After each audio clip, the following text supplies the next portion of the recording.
y a une douzaine d'années, 13 ans à peu près, j'avais demandé aux Français de m'envoyer les plus belles lettres de poilus qui dormaient dans leurs archives. Et ça avait donné un livre qui s'est appelé Paroles de poilus, qui publiait les plus belles lettres de Poilu la Grande Guerre, qui avaient été écrites par les 8 millions de poilus qui ont fréquenté nos tranchées pendant la guerre. Beaucoup d'autres livres ont suivi, qui toujours partaient du même principe, c'est-à-dire un appel aux Français. L'idée qui était la mienne, c'était que les gens qui font l'histoire ne sont pas seulement les têtes d'affiche de nos livres de classe, mais ces obscurs, ces sans grades, qu'étaient vos parents, vos grands-parents, vos arrière-grands-parents. Et simplement, ce sont des gens auxquels on donne rarement la parole. Au bout de quelques années, à force de poser mon stéthoscope sur la mémoire collective, qui est donc celle de nos parents, nos grands-parents, nos arrière-grands-parents, je me suis rendu compte que ce qui fonctionnait avec eux, qui ne sont pas les têtes d'affiche, fonctionnait également avec les têtes d'affiche. Alors j'ai fait subir à un certain nombre de personnages cette auscultation que je faisais subir à ce qu'on pourrait appeler la mémoire collective. Et c'est comme ça que j'en suis venu, à un moment donné, à m'intéresser à Antoine de Saint-Exupéry, à sa vie, à son œuvre, à ses propos. Ce qui est tout à fait étonnant avec Saint-Exupéry, c'est que c'est un homme qui écrit l'essentiel de son œuvre dans les années 30, dans les années 40. Et ce qui est tout à fait étonnant, c'est que ces écrits qui datent des années 30 et 40 nous parlent aujourd'hui, en 2011, à l'orée du XXIe siècle et du troisième millénaire. Et ce qui est tout à fait étonnant, c'est que bien avant la lettre, il y a 65 ans, Saint-Exupéry avait déjà, d'une certaine façon, à sa manière, une démarche écologique. Alors aujourd'hui, pour vous, j'ai choisi deux choses. J'ai choisi de vous parler de cette démarche écologique qui est celle de Saint-Exupéry, de vous en parler à travers ses verbatim, à travers ses mots, à travers des mots tirés de son œuvre. Mais avant de faire ça, j'ai voulu que vous fassiez connaissance avec le personnage.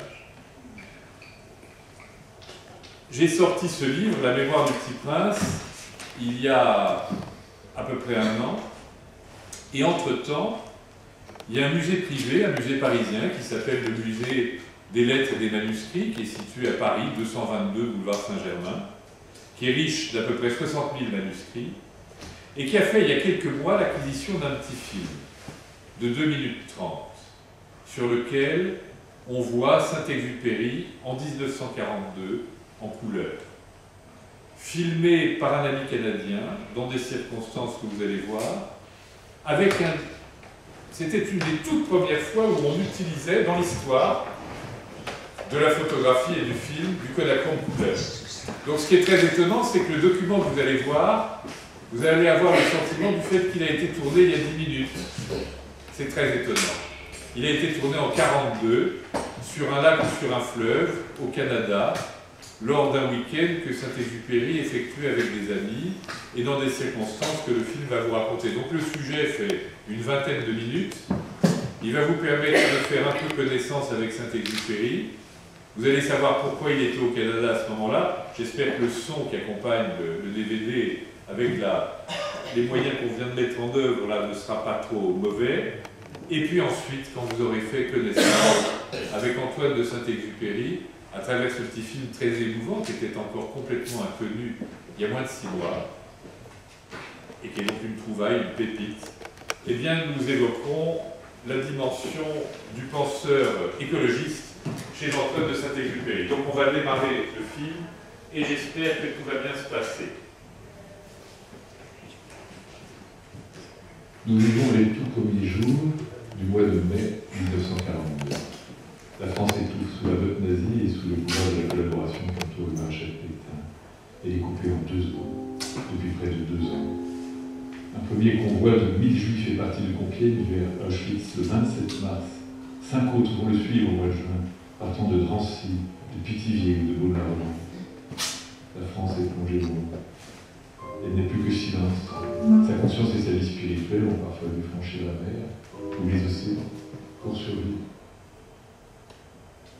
plus d'un an et demi, Antoine de Saint-Exupéry s'est exilé et n'a rejoint le continent américain que pour convaincre les habitants du Nouveau Monde d'entrer en guerre contre les nazis. L'aviateur écrivain n'a qu'un désir, voler, malgré ses 42 ans, ce qui est très vieux pour un pilote de chasse, de reprendre le combat. Saint-Exupéry vient juste de quitter New York pour Montréal, invité par son éditeur canadien. Il a prévu de passer 48 heures à l'hôtel Wilson, le temps d'une conférence de presse, de son engagement d'écrivain et quelques conférences publiques très bien accueillies par la presse. Un témoin le décrit alors comme un grand garçon, curieusement balancé, au torse énorme, dont la carrure donne une telle impression de force et qui, à 2 mètres d'altitude, porte une tête de batracien rêveur. Lors de son arrivée aux USA, en 1941, un séjour qui devait durer 4 semaines et qui s'éternise depuis 15 mois, Saint-Ex n'avait pas de visa. Ses papiers ne sont donc pas en règle et on lui interdit le retour sur le sol américain. À cette époque, Saint-Exupéry est à la fois banni par la offensive, qui sait bien qu'il se méfie du général de Gaulle, dont il redoute qu'il ne se transforme en dictateur, et puis banni aussi par Vichy, qui interdit ses livres. L'écrivain ne trouve en fait grâce qu'auprès des Américains, qui ont été bouleversés par Pilote de guerre, sorti 2 mois plus tôt à New York sous le titre Flight over Arras, et qui incarne, à leurs yeux, l'esprit de résistance. Faute de visa, Antoine de Saint-Exupéry va rester 5 semaines au Canada, contre son gré, malade et déprimé, impatient comme un lion en cage, irrité contre la terre entière, y compris contre son épouse Consuelo, qui est malheureuse. Un véritable exil, au cœur de l'exil. Je suis absolument malade dans moi, s'écrit-il à son éditeur américain. Celui qui est plongé dans la rédaction de Citadelle ne sait pas si cette plaisanterie du voyageur candidat ne va pas durer encore 6 mois. Il rentrera, Dieu merci, à New York à la fin du mois de mai 1942. Mais en ce jeudi 14 mai, Saint-Ex et Consuelo sont invités à une excursion entre amis sur le mini-yacht de l'Inde, petit moment d'embellie au cœur d'un séjour. Sur ces premières images, on pourrait se croire en Louisiane, on est au Canada. Te voilà avec Consuelo sur le bateau d'un ami. Elle est jolie, cette femme bleue. Comme d'habitude, ta cravate vole au vent. D'abord cachée derrière ses lunettes de soleil, Consuelo, celle qui est ton épouse depuis 12 ans, dévoile son regard. Elle prend la barre et devient la vigie vigilante du fantasque. Sous son foulard rouge, elle a ses beaux yeux sombres, ton oiseau des îles. Ta belle salvadorienne, elle a du sang maya. Elle a l'air perpétuellement inquiet des femmes de marins ou d'aviateurs. Oh, elle est vraiment jolie, cette femme blonde. Elle est sans doute l'amie de celui qui tient la caméra. Imagine la couleur. On se croirait dans les années 60, alors même que Paris crève sous la bosse nazie, que la Gestapo torture des résistants rue Lauriston, que les Allemands et les Russes s'étripent sur le front de l'Est. Le temps semble s'être arrêté. Tu te détends, tu profites d'un moment de répit, tu contemples ces 3 grâces, embellies par le soleil couchant. Elles doivent évoquer volontairement les petits riens de la vie, comme pour essayer de transformer cet instant éphémère en bulle d'éternité. Toi, tu racontes quelques bonnes histoires, la cigarette entre les doigts. Tu oublies pendant quelques instants la guerre qui, elle, ne t'oublie pas. Tu oublies les faux résistants français que tu croises à New York. Tu oublies les affreux de Vichy, malgré ton grand corps usé par les crashs et les atterrissages forcés. Malgré tes 42 ans, tu repartiras dans moins d'1 an, combattre en Afrique du Nord aux commandes d'un avion de chasse. Tu ne sais pas, lorsque tu présentes ainsi sous l'œil d'une caméra amie, que tu n'as plus que 2 ans à vivre avant de disparaître dans ces mêmes profondeurs bleu marine qui pour l'instant te portent et te bercent dans cette belle journée de printemps. Tu ne sais pas, Antoine, que ton avion s'engloutira bien loin du Canada, sous les eaux de la Rade, au large de Marseille, le 31 juillet 1944. Mais nous n'en sommes pas là. Dernier coup de caméra sur le fantasque, amarré à son débarcadère, alors que le vent du soir annonce le crépuscule. On a vu comment et pourquoi Saint-Exupéry est obligé de prolonger son séjour au Canada, dépressif, malade, furieux, contraint et forcé. Et dans ces conditions, la petite croisière de quelques heures qu'il va faire au milieu du mois de mai sur le bateau d'un de ses amis, qui est un mini-yacht de croisière, le Fantasme, eh bien cette sorte d'intermède tient du petit miracle. Saint-Exupéry est là, très présent, le visage marqué par la fatigue, mais il semble quand même se détendre quelques heures. Il y a plein de femmes sur ce bateau, des femmes jeunes, jolies, fraîches, et puis il y a Consuelo, l'épouse de Saint-Exupéry, car il n'a qu'un secours, elle est venue le rejoindre au Canada.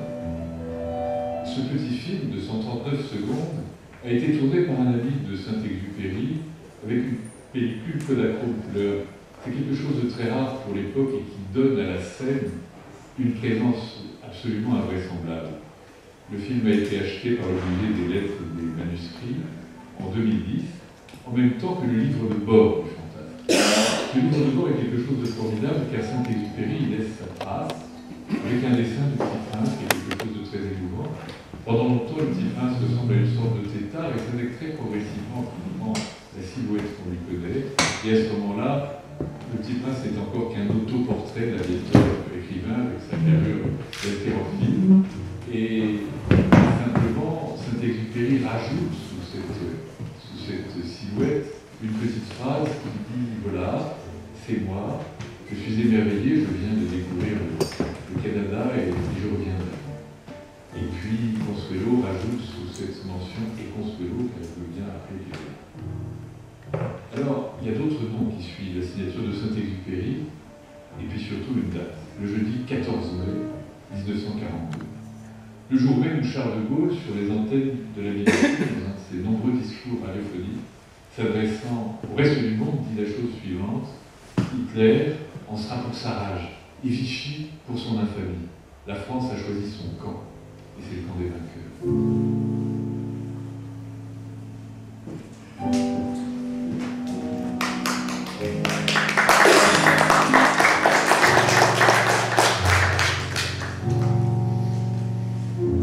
Voilà, on va essayer de couper le...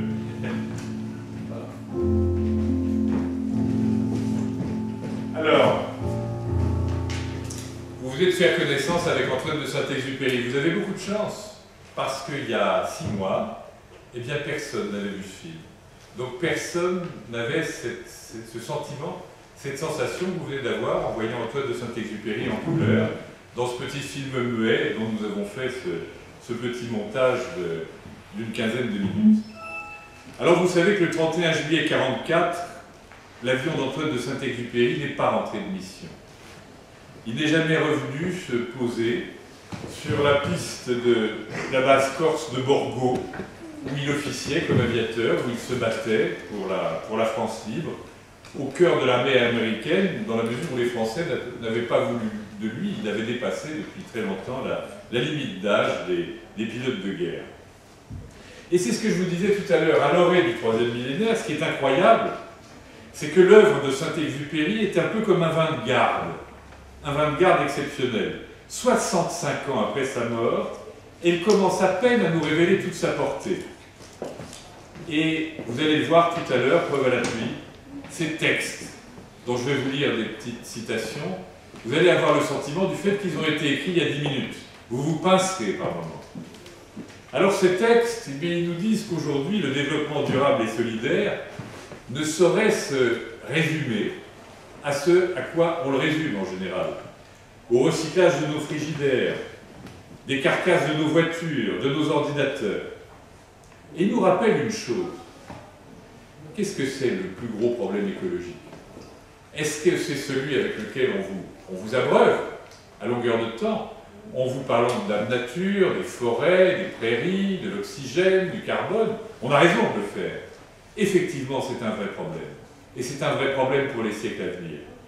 Mais il y a peut-être un problème beaucoup plus grave encore. Il y a 10 ans, 15 ans, l'homme a franchi un seuil sur la planète. À l'heure où on se parle, vous avez plus d'un homme sur 2 sur la planète qui s'entassent en milieu urbain ou suburbain, c'est-à-dire dans des villes ou dans des banlieues. Et le vrai problème écologique, celui qui est encore plus urgent que celui dont on vous parle à longueur de temps, c'est pas de savoir si nous allons prendre soin de la nature, bien sûr c'est très important, mais il y a plus urgent encore, beaucoup plus urgent encore, dans la hiérarchie des choses que nous avons à traiter. Le vrai problème, c'est dans quelle ville, dans quelle banlieue voulons-nous nous entasser dans les décennies, dans les siècles qui viennent. Et en fonction des décisions que nous prendrons, ici, maintenant, nous vivrons dans un enfer relatif ou dans un paradis relatif. Donc tout le problème est là, et ce qui est curieux, c'est un peu de ça que nous parle Saint-Exupéry.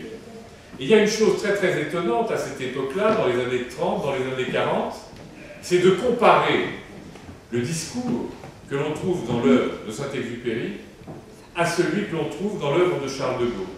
Parce que vous savez que de Gaulle était un grand lecteur, et en général ses idées étaient alimentées par toutes ses lectures. C'était un formidable érudit. Et il est évident que malgré le fait que l'histoire n'ait pas permis qu'un rendez-vous puisse aboutir à une confrontation entre De Gaulle et Saint-Exupéry, il y a eu une sorte de malentendu entre eux. Pendant longtemps, Saint-Exupéry a choisi le général Giraud et a misé sur le général Giraud, il s'était un peu trompé, jusqu'au jour où, dînant avec le général Giraud, il est sorti de son dîner totalement catastrophé, et il a dit à un de ses autres amis, cet homme est un con. Et c'était fini. Et là, il s'était rendu compte qu'il avait un peu parié sur le mauvais cheval. De Gaulle en a tenu quelques rancunes, car quand Saint-Exupéry était aux États-Unis, il ne rencontrait pas les gaullistes vraiment actifs de la résistance. Ceux-là, ils étaient à Londres. Ils étaient tout près de la France. Ils étaient à un endroit depuis lequel ils pouvaient rayonner pour partir en mission, pour résister. Ceux qui étaient aux États-Unis, ils avaient quand même pris la précaution de mettre entre eux et le champ de bataille la largeur de l'Atlantique. Donc ceux-là, ils étaient tranquilles et ils étaient très jaloux de Saint-Exupéry. Jaloux du succès de l'écrivain, jaloux de son énergie, jaloux de sa détermination, car Saint-Exupéry n'était allé aux États-Unis que pour une chose, convaincre les Américains du fait qu'il fallait qu'ils rentrent en guerre le plus tôt possible contre les nazis. Malheureusement, ça a été plus long que prévu. Il a fallu attendre que l'agression du Japon contre les États-Unis, avec Pearl Harbor, et c'est ce qui a enclenché l'engagement des États-Unis dans la guerre. Saint-Exupéry aurait aimé que ça se fasse beaucoup plus tôt. Et Saint-Exupéry a prouvé qu'il n'était pas là que pour faire des discours, puisque je vous rappelle que vous avez vu ce petit film, quelques mois plus tard, il repart en Corse, il est pilote de chasse dans l'armée américaine, il est pilote de grande reconnaissance, et il en mourra lors de cette fameuse mission du 31 juillet 1944. Donc vous avez bien compris ce qu'est l'écologie en 2011. C'est pas seulement l'art, la science, l'étude, la gestion des rapports que l'homme entretient avec son environnement naturel, d'âme nature, c'est aussi l'art, la science, l'étude, la gestion des rapports qu'il entretient avec son environnement artificiel, celui qu'il se bâtit jour après jour, les villes, les banlieues. Alors, ces verbatims un peu écologiques de Saint-Exupéry, j'ai choisi de vous les présenter de façon un peu astucieuse sous forme d'un abécédaire. D'un abécédaire de ce que j'ai appelé une sorte d'écologie de l'âme. Alors, je ne vais pas vous ennuyer avec un discours théorique sur l'œuvre de Saint-Exupéry. Je vais vous donner quelques preuves, quelques citations. Et vous allez, comme moi, vous demander si ces citations n'ont pas été écrites il y a 10 minutes. A. Commençons par la lettre A, puisqu'on va dérouler cet abécédaire. On ne prendra peut-être pas toutes les lettres, mais prenons la lettre A. A comme âme, ou comme ami. L'amitié qui jouait un si grand rôle dans l'œuvre et dans la vie de Saint-Exupéry. Il écrit cette phrase dans l'Intransigeant, qui est un journal, le 19 août 1936. Les hommes ne se respectent plus les uns les autres. Huissiers sans âme, ils dispersent au vent un mobilier, sans savoir qu'ils anéantissent un royaume. Ils achètent des choses toutes faites chez les marchands. Mais comme il n'existe point de marchands d'amis, les hommes n'ont plus d'amis. Ça, c'est tiré de Citadelle. Citadelle, c'est une œuvre étonnante. C'est une œuvre que Saint-Exupéry n'a pas eu le temps d'achever. C'est en quelque sorte son héritage spirituel. C'est un livre assez épais, très désordonné, et Saint-Exupéry, peu de temps avant de mourir, disait qu'il lui faudrait encore 10 ans pour finir ce travail. Il n'a jamais eu le temps de le finir, et comme on ne peut pas vous obliger à lire Citadelle, on ne peut faire que ce qu'on fait avec Proust. Vous savez, quand les gens n'arrivent pas à mordre avec la recherche du temps perdu, ils essayent avec le premier livre, et puis ils ne mordent pas. Alors on leur dit arrêtez tout. Vous allez lire un seul livre tiré de la recherche du temps perdu, vous allez lire Un amour de Swann. Et en général, quand ils lisent Un amour de Swann, ça déclenche quelque chose. Et ensuite, ils peuvent lire l'ensemble de la recherche du temps perdu. Eh bien, avec Saint-Exupéry, c'est pareil. Si vous voulez lire Citadelle, commencez par lire d'autres livres. Et puis, quand vous serez un peu familier avec sa prose, avec le personnage, alors vous pourrez vous replonger dans Citadelle. B comme barbare, la lettre B. Ça, c'est tiré de ses carnets. Nous sommes étrangement soumis aux objets, sans doute à cause de la longue pédagogie publicitaire que nous avons subie. En cela, nous sommes des barbares. En cela, beaucoup de barbares, nous le sentons confusément, nous apparaissent comme civilisés. En cela, le recul religieux est un désastre qui démeuble notre monde spirituel. C'est comme communication. Alors vous allez voir, Saint-Exupéry est mort bien avant qu'Internet ne voie le jour, bien avant que nous soyons abreuvés, comme c'est le cas aujourd'hui, par des centaines de médias très très chauds qui ne prennent même plus le temps de prendre du recul par rapport à l'information, qui ne prennent même plus le temps de l'analyser et qui nous la déballent, rissolante. On vient d'assister carrément, quasiment en direct à cette tragédie qui vient de toucher le Japon avec son tremblement de terre et avec son tsunami. Ça, c'est tiré des carnets également. La cause profonde du dépouillement de l'individu, de toute originalité particulière, trouve des racines autrement nourrissantes dans le perfectionnement des moyens de communication, déplacement des inconnus l'un vers l'autre, mais surtout identité des sources, journaux, radios, téléphones, transports en commun, manque étrangement silence et prière. Les âmes d'aujourd'hui deviennent de corps. Alors on continue l'abécédaire, on va laisser de côté la lettre D, on va prendre la lettre E, E comme aux États-Unis, qui jouait un très grand rôle. Et ça, c'est tiré de Citadelle. Ainsi sommes-nous enfin libres. On nous a coupé les bras et les jambes, puis on nous a laissé libres de marcher. Mais je hais cette époque où l'homme devient, sous un totalitarisme universel, bétail doux, poli et tranquille. On nous fait prendre ça pour un progrès moral. Ce que je hais dans le marxisme, c'est le totalitarisme à quoi il conduit. L'homme y est défini comme producteur et consommateur, le problème essentiel étant celui de la distribution. Ce que je hais dans le nazisme, c'est le totalitarisme à quoi il prétend par son essence même. On fait défiler les ouvriers de la Ruhr devant un Van Gogh, un Cézanne ou un Chromo. Ils votent naturellement pour le Chromo. Voilà la vérité du peuple. On boucle solidement dans un camp de concentration les candidats Cézanne, les candidats Van Gogh, tous les grands non-conformistes. Et on alimente en Chromo un bétail soumis.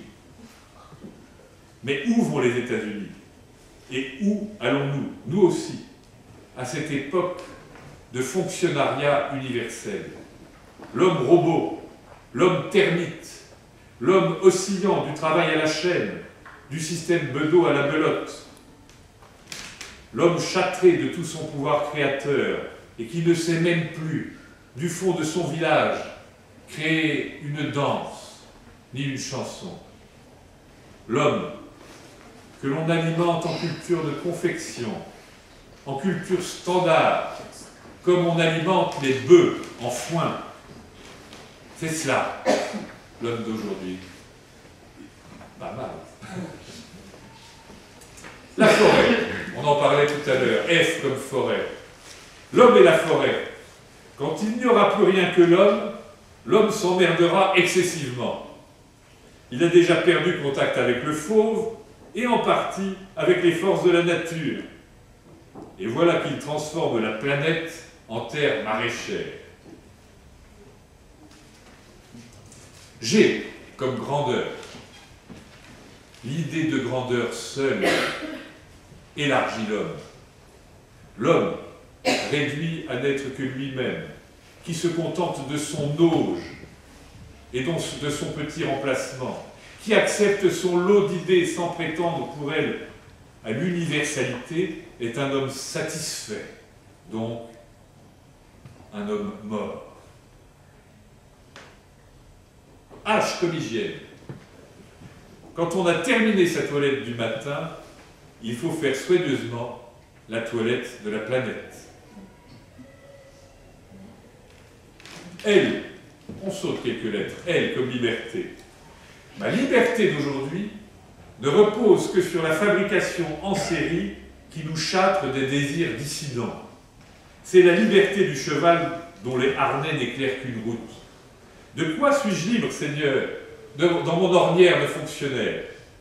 Il n'est pas très original d'accompagner le babite d'aujourd'hui, de le voir acheter son journal matinal, digérer cette pensée toute faite, le pêcheur, le montagnard et le laboureur la leur, choisir entre 3 opinions parce que 3 lui sont proposées, puis visser d'un 7e de tour, 11 fois par minute, l'écrou que lui affecte son travail à la chaîne, puis déjeuner à son drugstore, où un esclavage de fer interdit toute réalisation du moindre souhait individuel.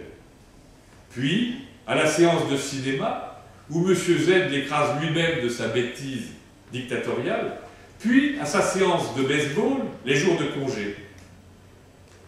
Mais nul ne s'épouvante de cette effroyable liberté qui n'est que liberté de n'être point. La liberté vraie ne réside que dans la démarche créatrice. Et caricature de la liberté, celle dont je crois user, quand je décide entre les 4 types de voitures de la General Motors, ou encore entre les 3 films de M. Z, ou entre les 11 plats du drugstore, la liberté n'est plus que le choix d'un article standard dans l'ordre d'une similitude universelle.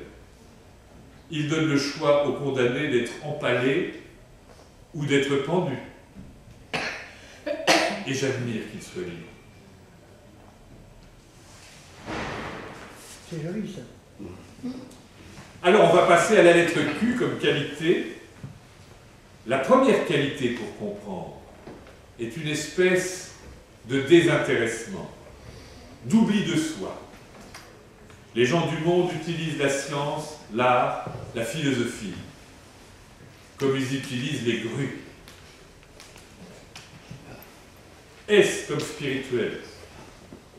Rendre aux hommes une signification spirituelle, des inquiétudes spirituelles, faire pleuvoir sur eux quelque chose qui ressemble à un chant grégorien.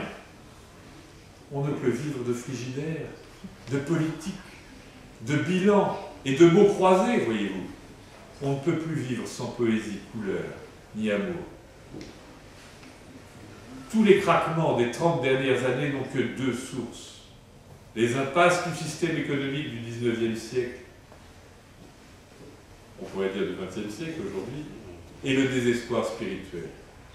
Je suis triste pour ma génération, qui est triste, qui est vide de toute substance humaine, qui, n'ayant connu que les bars, les mathématiques et les Bugatti, comme forme de vie spirituelle, se trouve aujourd'hui plongé dans une action strictement grégaire, qui n'a plus aucune couleur. T comme trésor. J'exige des cérémonies. Quand tu épouses, quand tu accouches, quand tu meurs, quand tu te sépares, quand tu reviens, quand tu commences de bâtir, quand tu commences d'habiter, quand tu engranges tes moissons, quand tu inaugures tes vendanges, quand s'ouvre la guerre ou la paix. Et c'est pourquoi j'exige que tu éduques tes enfants, afin qu'ils te ressemblent. Tu les bâtiras à ton image, de peur que plus tard ils ne traînent, sans joie, dans une patrie qui sera leur campement vide, dont, faute d'en connaître les clés, ils laisseront pourrir les trésors.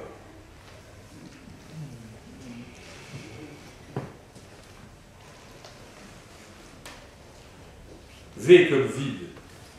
La culture, le meuble, la chanson, ruinée par la publicité pédagogique, par l'éducation-instruction, par les relations avec les objets. Puis le vide de l'existence qui en découle, car l'objet ne peut rien nous donner, sinon de ne point y penser.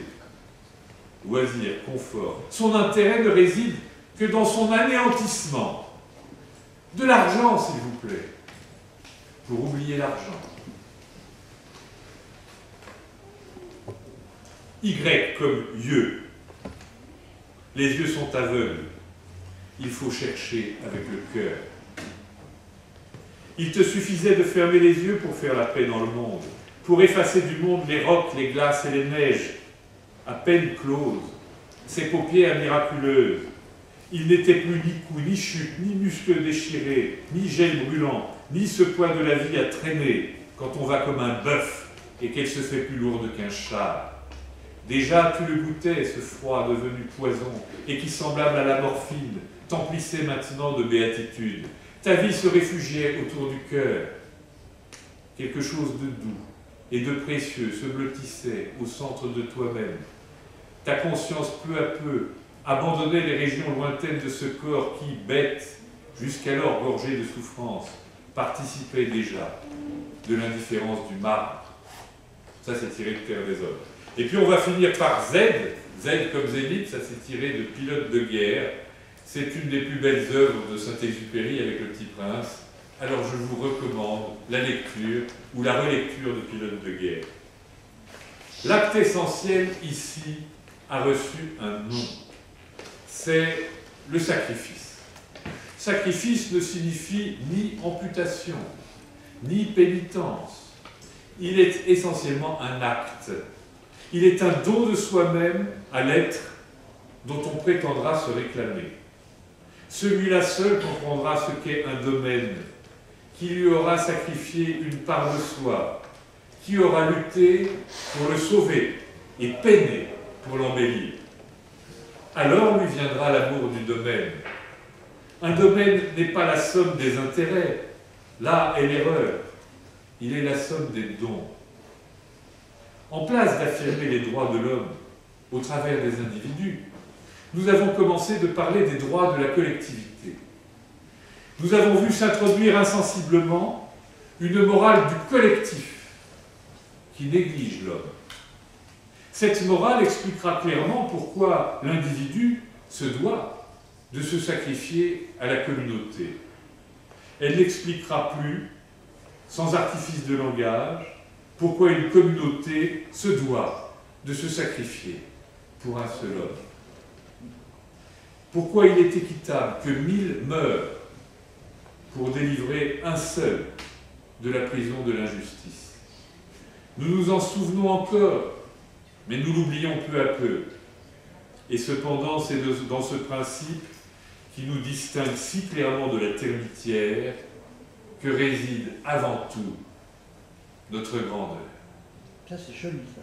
Voilà. Je voulais vous faire découvrir ces petites pépites tirées de l'ensemble de l'œuvre de Saint-Exupéry et qui définissent ce que j'ai appelé chez lui une sorte d'écologie de l'âme. Alors, je vais finir en vous racontant une petite histoire toute simple et puis après on aura un petit quart d'heure pour dialoguer sur Saint-Exupéry. En mai 1943, un an avant sa disparition, Antoine, Tonio pour ses proches, discutait avec un de ses amis, le général Max Gelé, qui commandait le groupe 233 dans lequel il volait. Et dans lequel il volait déjà avant la guerre, d'ailleurs, au moment de la drôle de guerre, à la fin de la drôle de guerre, pendant la bataille de France. À ce général qui lui demande à un moment donné pourquoi il avait toujours sur lui ce dessin. ce dessin. C'est un dessin qui n'a pas eu l'honneur du Petit Prince. Saint-Exupéry faisait beaucoup de dessins. Ça, c'est ce qu'il appelle son chasseur de papillons. C'est un chasseur de papillons sur une planète, comme le Petit Prince. Et voilà, il est en train de chasser les papillons, tout simplement. Et donc son ami, le général, lui dit « Mais tu nous enquiquines avec ce dessin, tu l'as toujours sur toi, ça rime à quoi? Tu l'as même pas mis dans le Petit Prince. » Et Saint-Exupéry lui a fait cette réponse en parlant de son chasseur de papillons. « Je l'aime beaucoup, car c'est un être qui court après un idéal réaliste. » Le chasseur de papillons. Un être qui court après un idéal réaliste. Vous l'avez bien compris, tout ça, ça nous rappelle une chose, c'est que la posture de Saint-Exupéry, elle n'est ni utopiste, ni idéaliste. Elle est terriblement pragmatique.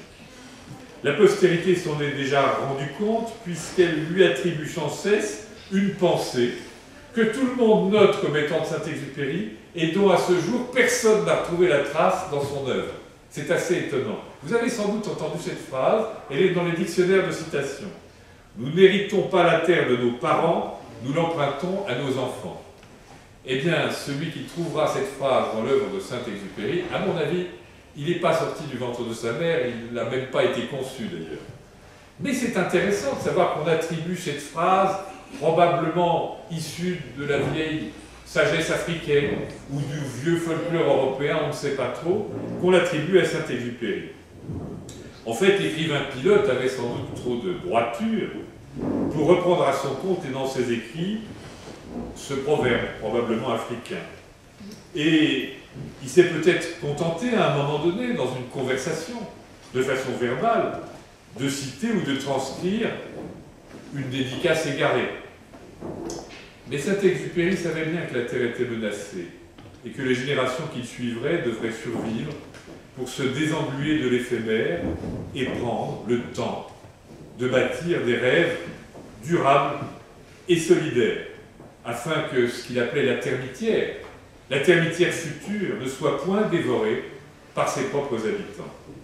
Dans une lettre à son ami Louis d'Aléas, que j'ai publiée récemment, qui était une lettre inédite, il parle de ces architectes inconscients qui balancent leurs crottes, leurs immeubles, leurs buildings comme des crottes dans les villes modernes.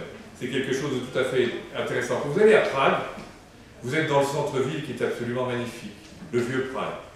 Et puis quand vous rejoignez la gare ou l'aéroport, vous vous éloignez du vieux Prague. Et à un moment donné, vous voyez un building monstrueux, effroyable, qui vient là comme une dissonance, une disharmonie dans ce paysage.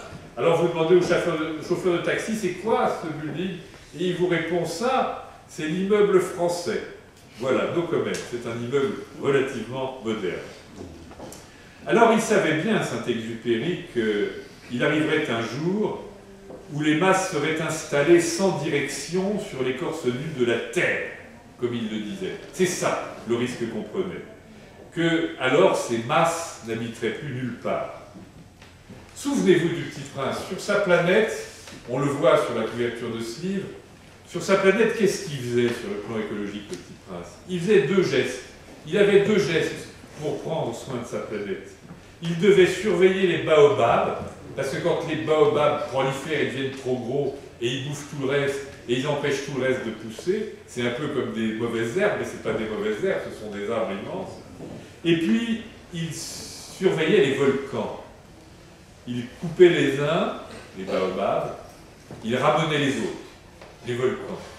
Pour que, un peu comme les cheminées, on ramenait les cheminées pour éviter les feux de cheminée. Il faisait pareil avec les volcans, le Petit Prince. Aujourd'hui, à l'heure où nous sommes tous ensemble dans cette salle, dans votre belle ville, 66, 67 ans après le départ de Tonio, alias Saint-Exupéry, nous sommes à peu près 7 milliards 800 000 personnes sur une planète qui s'enrichit chaque jour, compte tenu des arrivées et des départs, de 200 000 habitants supplémentaires. 700 millions de personnes vivent aujourd'hui sur notre planète, je vous dis ça pour l'anecdote, sur les pentes d'un volcan. Alors il y a ceux qui vivent comme au Japon, ou en Nouvelle-Zélande, sur les zones sismiques qui tremblent sans arrêt, qui sont sur la ligne, où les plaques tectoniques ne cessent de s'entrechoquer, produisant ce qu'on vient de dire. Mais il y a aussi donc 700 millions de personnes à travers le monde qui vivent sur les pentes des volcans. Alors les baobabs, ben vous l'avez bien compris, ils ont tendance surtout à pousser dans nos cœurs. Et ils sont toujours aussi encombrants. Nos roses, pour évoquer la rose du Petit Prince, ben elles ont toujours des épines. Et en ce qui nous concerne, les uns et les autres, ben on ne sait pas comment on vieillira. Nous ne savons pas si notre planète mourra de chaleur ou de glace. Nos nuits sont parfois peuplées de cauchemars. Mais Saint-Exupéry nous réveille. C'est pour ça que je vous invite à le relire. Il nous interpelle, tout comme son Petit Prince qu'il avait réveillé dans le désert. Et c'est au cœur même de cette société de masse, à l'époque du triomphe des masses médias et de la mondialisation, qu'il nous transmet un petit peu comme un véritable trésor, l'idéal du chasseur de papillons. Et si on voulait résumer le message essentiel de Saint-Exupéry, eh bien, il consiste à nous rappeler que notre vie ne commence à prendre du sens que quand nous nous tournons vers les autres, que quand nous la tournons vers les autres, cette vie. Dans un de mes livres, j'ai appelé la société dans laquelle on évolue depuis les années 70, la société du tout à l'ego. J'avais fait une expérience curieuse en 2005. J'avais demandé aux Français de m'envoyer les plus belles lettres d'amour qui dormaient dans leurs archives ou dans leur cœur. J'avais reçu des milliers de lettres que j'avais publiées dans 2 livres qui avaient pour titre celui qui était en version poche, Paroles d'amour, et celui qui était illustré avec les manuscrits des lettres, les photos des gens, Je t'aime. Et j'avais fait un constat terrible. Le constat, il était simple. C'est que, globalement, sans tomber dans les généralités stupides et dans le café du commerce, à partir des années 70, les lettres d'amour, avaient tendance à baisser de qualité. Pour une raison fort simple. Qu'est-ce qui fait la beauté d'une lettre d'amour? C'est l'élan qu'elle traduit vers l'autre, la générosité qu'elle porte vers l'autre. Et ces lettres, de plus en plus souvent, à partir des années 70, au lieu de dire « je t'aime », disaient « je m'aime ». Ce qui n'est pas tout à fait la même chose. C'est-à-dire que les gens paraissaient être de plus en plus en orbite autour de leur nombril. Et à contrario, ce qui est la preuve par l'absurde, les plus belles lettres que j'avais récoltées en 2005-2006, les plus belles lettres que j'avais récoltées étaient des lettres d'amour posthumes, comme Consuelo, qui 7 ans après la mort de Saint-Exupéry se remet à lui écrire des lettres d'amour comme elle le faisait de son vivant. Ce sont des lettres qui ont été publiées par mon ami Alain Vircoudray sous le titre « Lettres du dimanche soir ». Tous les dimanches, 7 ans après sa mort, Consuelo écrit une lettre d'amour à son amour qui n'est plus. Ça, c'est vraiment de la générosité. Alors voilà, je voulais attirer votre attention sur cette dimension infiniment actuelle, si on pouvait fermer la porte, s'il vous plaît, sur cette dimension infiniment actuelle de l'œuvre de Saint-Exupéry, et puis vous rappeler qu'il y a un autre croisement avec l'œuvre de De Gaulle. De Gaulle, en 1941, a fait un discours à Oxford, devant la communauté française qui était réunie à Oxford. Et il a rappelé en une phrase quelque chose de très saint-exupérien, que Saint-Exupéry dit autrement dans son œuvre, ce qui prouve que De Gaulle avait lu Saint-Exupéry. Il rappelle le défi du 3e millénaire. Nous sommes en 1941. Et il rappelle que le défi du 3e millénaire, ça sera d'arriver à faire que la société de masse n'écrase pas l'individu, et écoutez bien, que la matière ne triomphe pas sur l'esprit, c'est-à-dire que ce soit l'esprit qui triomphe de la matière et non l'inverse. Et ça, c'est des choses qui méritent d'être rappelées, puisque je vous rappelle qu'un publicitaire de renom, il y a quelques mois, avait cherché à vous faire croire qu'un homme qui n'avait pas de Rolex quand il avait passé l'âge de 50 ans avait raté sa vie. Je vous remercie.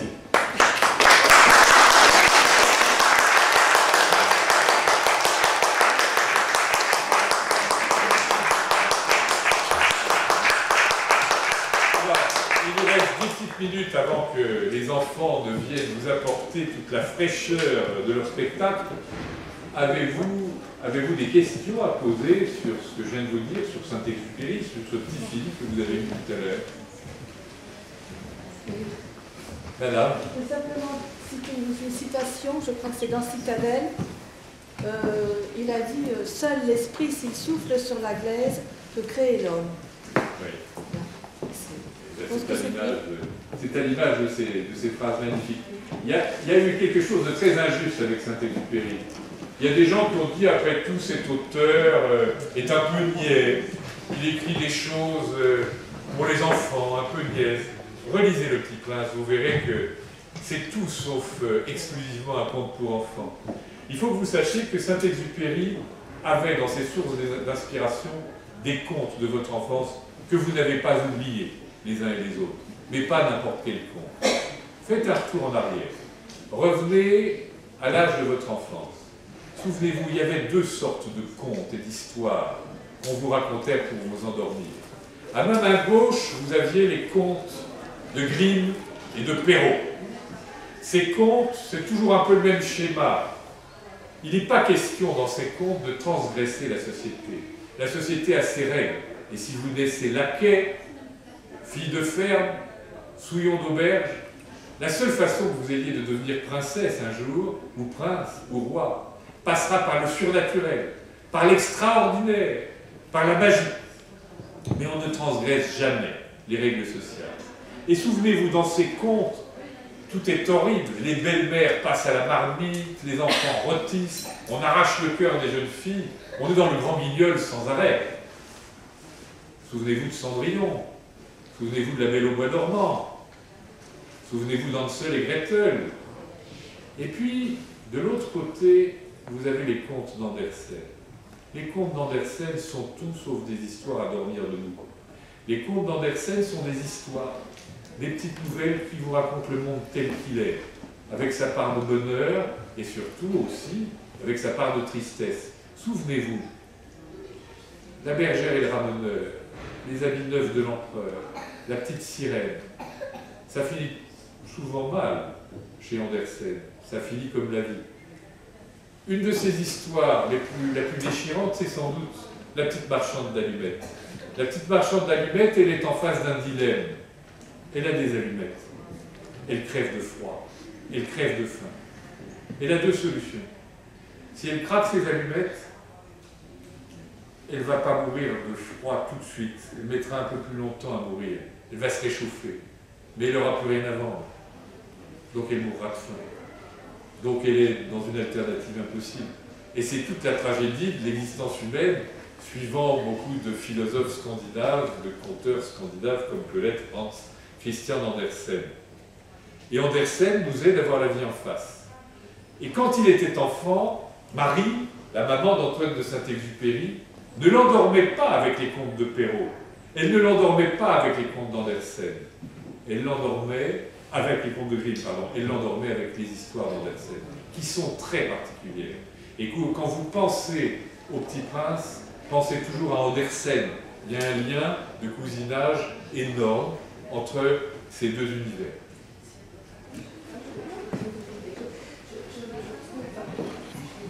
Des centaines de fois, et ce qui m'impressionne, c'est que j'ai l'impression que Le Petit Prince, par exemple, que Saint-Exupéry s'inscrit dans la sagesse du Conseil, il a cette dimension, je pense, Le Petit Prince.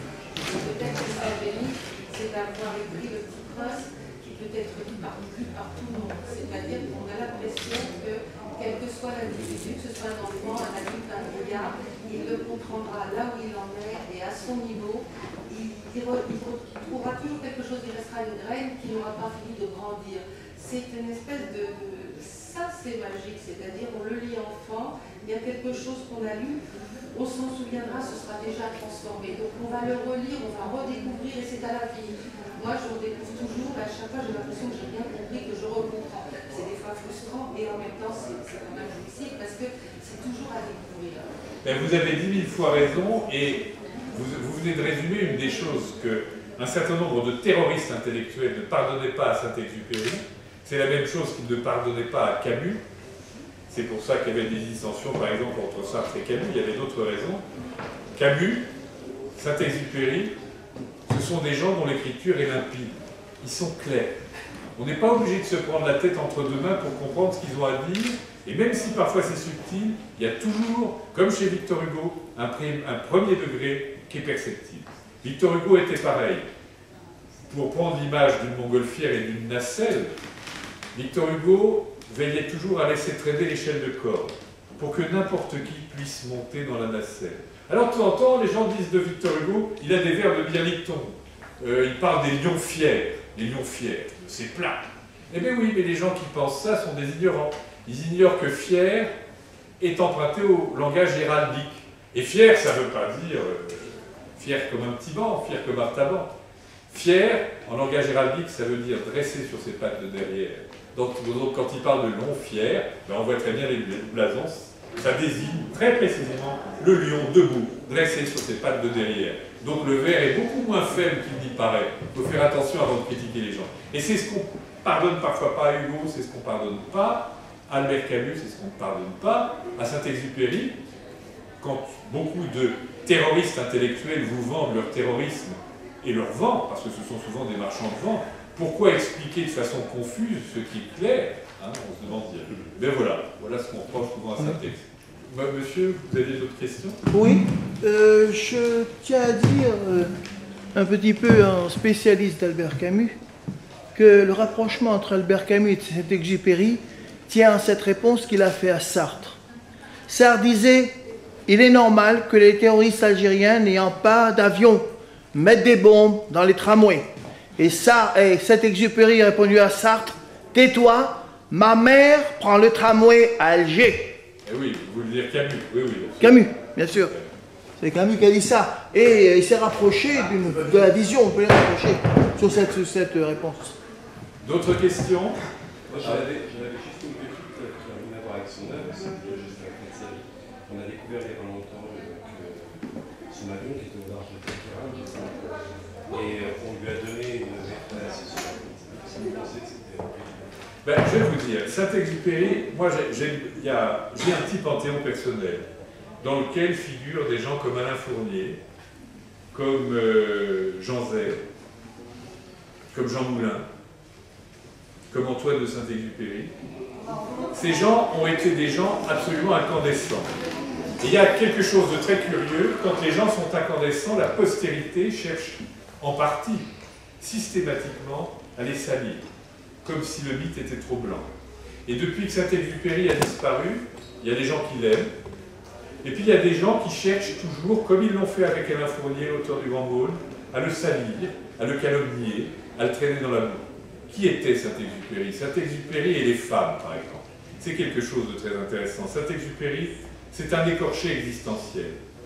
Il y a 3 ou 4 femmes, dont sa mère, qui ont plus compté que d'autres dans sa vie. Mais il n'a jamais menti à personne.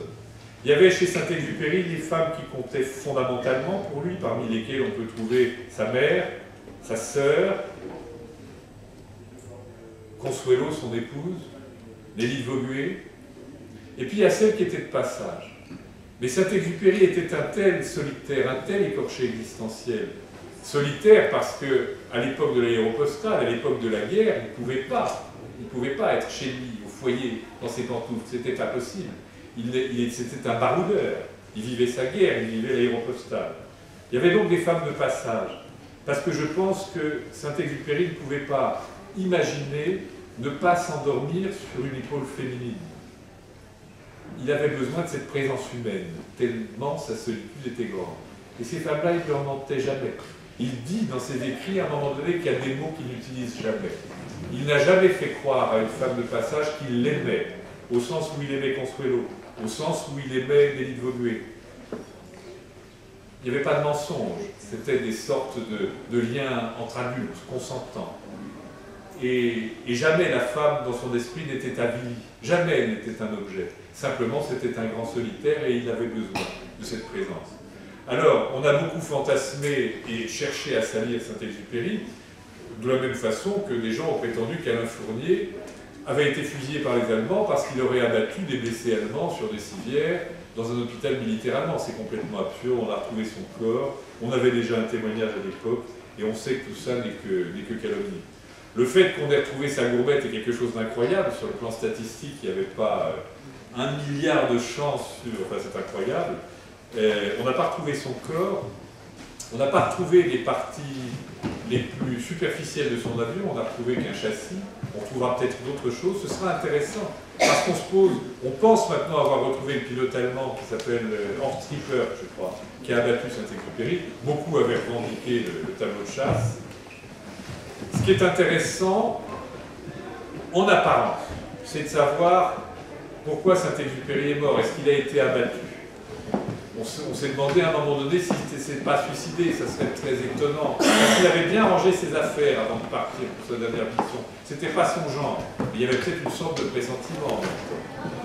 Peu importe la façon dont Saint-Exupéry est parti, parce que d'une certaine façon, j'espère vous en avoir donné un tout petit bout de preuve, il n'est pas mort, Saint-Exupéry. Il est complètement immortel, puisqu'aujourd'hui, il nous dit des choses qui nous parlent encore pour le présent et pour l'avenir. Donc c'est ça qui est intéressant. Le reste n'est qu'anecdotique. Je suis allé à Caquiral, mais les vieux me disaient qu'ils savaient où était la tombe. Parce que c'est une légende populaire du coin et que c'est comme ça. Mais il paraîtrait qu'ils auraient découvert un corps et qu'il aurait été enterré dans ce cimetière de Caquiral. Ça, c'est peut-être à creuser, non? Écoutez, nous allons laisser maintenant la place aux enfants. Moi, j'ai un dernier petit mot à vous dire. Il y a une fondation Saint-Exupéry qui s'y est mise en œuvre. Nicolas, son permanent, est là, dans les murs. Et regardez sur Internet le site, quand vous tapez Saint-Exupéry, Fondation Saint-Exupéry, Petit Prince, vous trouverez des choses. C'est quelque chose qui cherche à faire vivre aujourd'hui le Petit Prince et Saint-Exupéry pour la bonne cause, pour faire du bien. On vient encore de vivre une tragédie depuis 48 heures qui nous montre que ce soit au coin du quartier ou à l'autre bout du monde, on ne perd jamais, on ne manque jamais d'occasion d'essayer de se tourner vers les autres et, comme le rappelait Saint-Exupéry, de donner ainsi un sens à notre existence. Merci et bonne continuation pour cette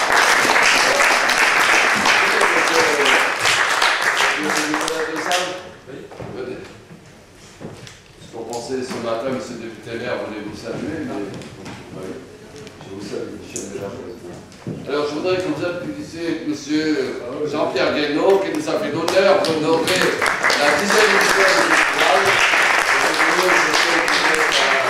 Je voudrais rendre hommage à la qualité de l'auteur, qui n'a d'égal que son talent. C'est un grand écrivain, je sais qu'il a beaucoup d'obligations, et le fait qu'il ait honoré le 10e édition du Festival des Franco-Poésie, je voudrais dire de fond de cœur merci. Je formule des vœux de bonheur pour vous et votre famille, pour votre avenir littéraire, et j'espère que vous aurez un bon souvenir de votre passage dans notre ville. Sachez que M. le député maire m'a demandé de vous transmettre son bon souvenir et de vous remercier parce que Saint-Exupéry ici et chez lui, il y a une école auquel les enfants de 6 ans ont réalisé une céramique sur le Petit Prince que nous avons ce matin inauguré. Et nous avons un artiste, Nathalie Delmeau, qui a fait une bannière qu'on a mise sur la façade de l'école qui représente Saint-Exupéry en aviateur et le Petit Prince. Et puis M. François Daguet, neveu et filleul de Saint-Exupéry, que j'ai eu l'honneur de rencontrer avec son frère Jacques Daguet et le fils de Jacques, Olivier Daguet, qui m'a fait l'honneur de me recevoir, a offert un portrait de Saint-Exupéry signé, dédicacé, que j'ai remis ce matin à l'école Saint-Exupéry. Et je voudrais saluer M. Nicolas, secrétaire de la Fondation de Saint-Exupéry, qui nous fait l'honneur de sa présence ici. Je vous demande de les applaudir et leur dire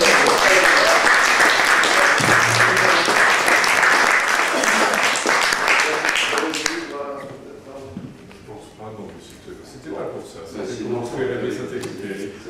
En tout cas, transmettez à tout M. François Daguet et à toute la famille nos remerciements et la joie que nous avons de célébrer Saint-Exupéry ici, Saint-Exupéry et Prince ailleurs.